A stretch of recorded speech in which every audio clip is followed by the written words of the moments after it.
I just found out my wife has been running a secret business, using our dead daughter's identity for the past 3 years, and I don't know if I'm the monster for wanting to shut it down. I never thought I'd be writing this. My hands are shaking as I type, and I've rewritten this opening line about 15 times now. But I need outside perspectives because my family is split down the middle, my therapist won't give me a straight answer, and I feel like I'm losing my mind. 3 years ago, my daughter Emma died. She was 16, leukemia. We knew it was coming for about 8 months, had time to say goodbye, but nothing prepares you for watching your child deteriorate. The girl who used to do backflips off our dock became someone who couldn't walk to the bathroom without help. I'm not going to dwell on this part because I'll fall apart and I need to get through this story. My wife Sarah and I handled it differently. I went to therapy, joined a grief support group, threw myself into work. Sarah became obsessed with Emma's social media accounts. Emma had a pretty popular Instagram, around 50,000 followers. She posted about her cancer journey, makeup tutorials. She got really into makeup during chemo, and just teenage stuff. After she died, Sarah couldn't let it go. For the first few months, I got it. She'd scroll through Emma's photos, read old comments, watch her stories over and over. I did it too sometimes, though it gutted me every time. But then Sarah started posting on Emma's account.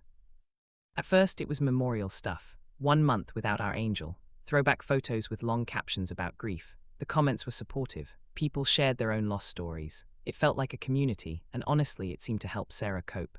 Our therapist said it was a normal part of grief, that she'd move on when she was ready. But she never moved on, she just went deeper. Around 6 months after Emma died, Sarah started posting more regularly. Not as herself talking about Emma, but as Emma, or rather as some version of Emma that never got sick. She'd post photos Emma had taken but never uploaded. We had thousands on her phone and laptop. She'd write captions in Emma's voice about starting junior year, about homecoming, about college visits. Stuff Emma would have been doing if she'd lived. I confronted her about it. We had a massive fight. She said it was therapeutic, that she was keeping Emma's memory alive, that the followers loved it. And they did. The account had grown to almost 200,000 followers. People would comment things like, "You're so inspiring," and "Your journey gives me strength." And Sarah would respond as Emma, thanking them, giving advice, sharing her experiences with cancer recovery. Except Emma didn't recover. Emma was dead.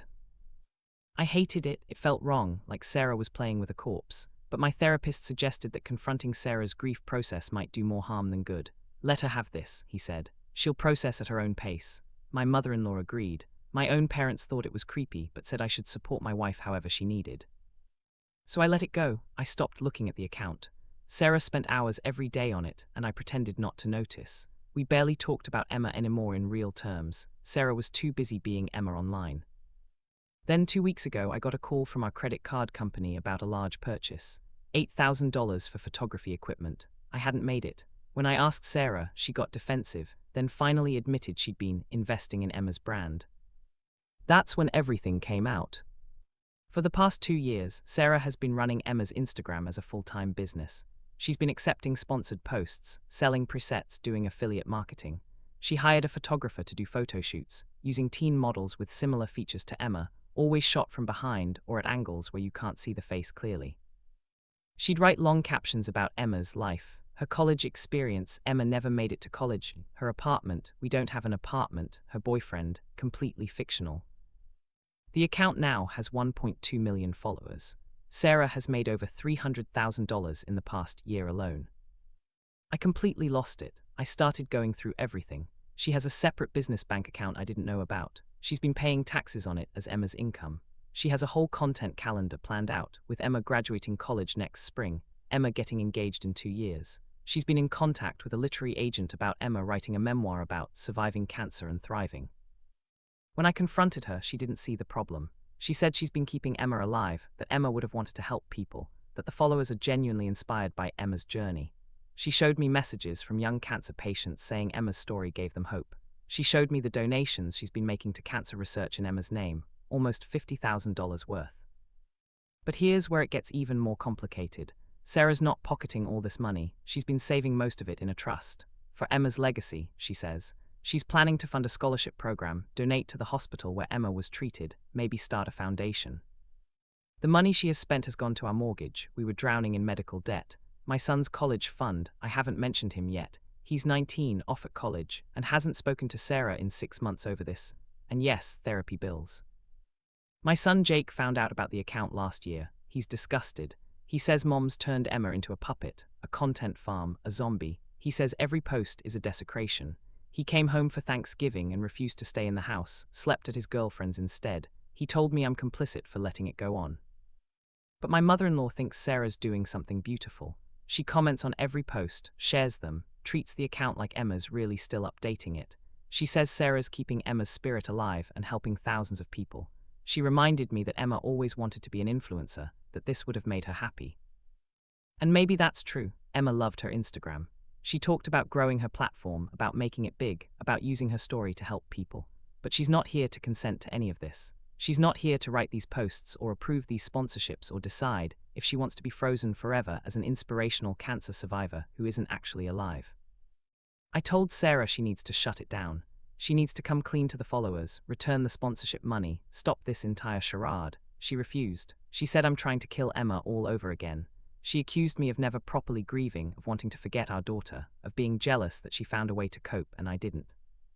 Then she said something that's been haunting me. You think I don't know she's dead?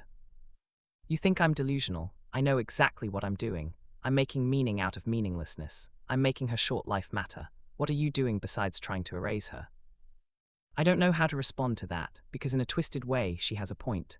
Emma's story is helping people. The money is going to good causes. Sarah's built something substantial out of our tragedy. Who am I to tear that down? But it's based on a lie, a massive, elaborate lie. Those followers think they're following a real person. They're forming parasocial relationships with a ghost. Some of them are cancer patients who think they're getting advice from a survivor. What happens when they find out the truth? What happens when, not if, when someone doxes us, exposes the whole thing? And what about Emma's actual memory? Not the sanitized, inspirational, Forever 16 version Sarah's created, but the real Emma. The Emma who was sarcastic and difficult and afraid. The Emma who cried and raged against dying.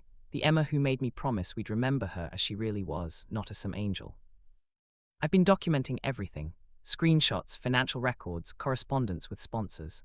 Part of me wants to report the account to Instagram, get it taken down for impersonation. Part of me wants to hire a lawyer and see if what Sarah's doing is even legal. It probably is, since she's Emma's parent and controls her estate, but the fraud aspect with sponsors is murky. Part of me wants to go nuclear and expose everything publicly, let the internet do what it does. But then I think about Sarah, my wife of 22 years, the woman who held Emma while she died, who planned a funeral for her child, who hasn't been the same person since. If I take this away from her, what's left? This account is the only thing that gets her out of bed, the only thing that makes her smile. She talks about the followers like they're friends, about the brand deals like they're Emma's achievements. And I think about the good that's come from it. Real money to cancer research. Real comfort to real people who are suffering. A scholarship that will help a kid go to college in Emma's name. Does the lie negate all that good? My son says yes, absolutely. He says I need to protect Emma's real memory and hold Mom accountable before she destroys what's left of our family. My mother-in-law says I'm being cruel and controlling, that grief manifests in different ways and I need to support my wife. My parents say to get a lawyer and protect myself financially because if this blows up, we could be liable for fraud. My therapist, my individual therapist, not our marriage counselor who we stopped seeing, finally gave me an actual opinion last week. He said that regardless of Sarah's intentions, she's engaging in a pathological grief response that's preventing her from healing. He said the account isn't honoring Emma, it's replacing her with a fantasy. He said every day this continues, Sarah's attaching her identity more firmly to a delusion, and the longer it goes, the harder the crash will be. Then he said something that really stuck with me. You're not responsible for managing your wife's grief, but you are responsible for stopping harm when you see it being done in your daughter's name. So that's where I am. I have access to Emma's account. Sarah doesn't know, but I figured out the password a few weeks ago when I saw her typing it. I could delete it right now. I could post the truth. I could contact every sponsor and brand partner and blow this thing wide open. Or I could do nothing. Let Sarah have this. Let the lie continue. Let Emma go to college and get engaged and live the life my real daughter never got to have. I don't know what's right anymore. I don't know if there is a right answer. Reddit, what would you do? Edit 1 * holy hell. I stepped away for a few hours and this blew up. I'm trying to read through comments, but there are thousands. A few clarifications. Yes, I'm still in the house. We're barely speaking. Sarah knows I'm upset, but doesn't know I have access to the account. My son wants me to leave Mom and let her face the consequences alone. I can't just abandon my wife, even if I'm furious with her. For people asking about the model Sarah hired, she found her through an agency. The girl is aware it's for lifestyle content, but doesn't know she's posing as a dead person. Sarah crops the photos so her face isn't visible. The sponsors are major brands. We're talking athletic wear companies, skincare, even a textbook company. Sarah's been telling them Emma is a college sophomore studying pre-med. I haven't told Sarah I know the full extent of everything. She thinks I just found out about the sponsorships, not about the modeling, the false narrative, all of it. Edit 2 asterisk to everyone saying just talk to her. I have, multiple times. She either breaks down crying, accuses me of trying to erase Emma, or goes completely cold and won't speak to me for days. Our marriage counselor quit on us. Actually quit, said we needed individual therapy before couples work could be effective. Edit 3 asterisk someone in the comments found the account. I'm not confirming or denying, but please don't harass anyone. This is my life, my family, my real daughter's memory. Whatever happens needs to happen the right way. Edit 4 asterisk I'm logging off for the night. I hear Sarah coming home. She's been at her mother's. I need to think about what to do with all your advice. Thank you to everyone who shared their own grief stories. I'm sorry so many of you understand this pain.